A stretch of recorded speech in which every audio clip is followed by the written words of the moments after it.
سعودی عرب نے امریکہ اور اسرائیل کی ایران کے خلاف جنگ کے خاتمے کے بعد خطے میں کشیدگی پر قابو پانے کے لیے مشرق وسطیٰ کے ممالک اور تہران کے درمیان ایک تاریخی معاہدہ عدم جوہریت کی تجاویز پر اتحادیوں سے مشاورت شروع کر دی ہے۔ مغربی سفارتکاروں کے مطابق مالیاتی اخبار کی رپورٹ میں انکشاف ہوا کہ ریاض اسی مقصد کے لیے 1970 کی دہائی کے عمل کو بطور نمونہ دیکھ رہا ہے، جس نے سرد جنگ میں یورپ کا تناؤ کم کیا تھا، کیونکہ خلیجی ممالک کو تشویش ہے کہ جنگ کے بعد امریکی فوجی موجودگی کم ہونے سے انہیں ایک کمزور لیکن زیادہ سخت گیر اور زخمی ایرانی حکومت کا سامنا کرنا پڑ سکتا ہے۔ تاہم تہران کو حملے نہ ہونے کی یقین دہانی کروانے اور مستقبل کے تنازعات روکنے کے لیے اس سعودی اقدام کو متعدد یورپی ممالک اور یورپی یونین کے اداروں کی بھرپور حمایت حاصل ہو گئی ہے۔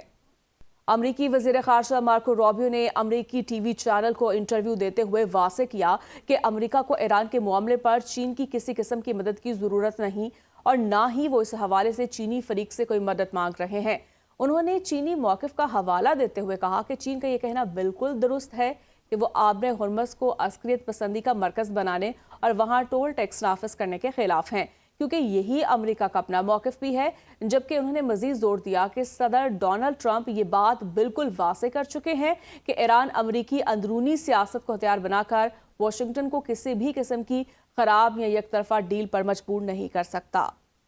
امریکی ایوان نمائندگان میں ریپبلکن اراکین نے ایران جنگ ختم کرنے سے متعلق ڈیموکریٹس کی کوشش ناکام بنا دی۔ قرارداد کے حق میں 212 اور مخالفت میں بھی 212 ووٹ پڑے۔ 3 ریپبلکن اراکین نے قرارداد کی حمایت کی، جبکہ ایک ڈیموکریٹ نے مخالفت کی، جس کی وجہ سے قرارداد کے حق اور مخالفت میں ڈالے گئے ووٹ برابر ہو گئے۔ ووٹ برابر ہونے کا مطلب قرارداد ناکام ہونا سمجھا جاتا ہے۔ اس سے پہلے امریکی سینٹ میں ایران جنگ ختم کرنے سے متعلق قرارداد مسترد کی جا چکی ہے۔ ایوان میں یہ تیسرا موقع تھا کہ ایران جنگ ختم کرنے کی قرارداد مسترد کی گئی۔ تاہم ایران جنگ روکنے کے لیے بار بار قراردادوں کا پیش ہونا امریکہ میں اس جنگ کی غیر مقبولیت کی علامت سمجھا جا رہا ہے۔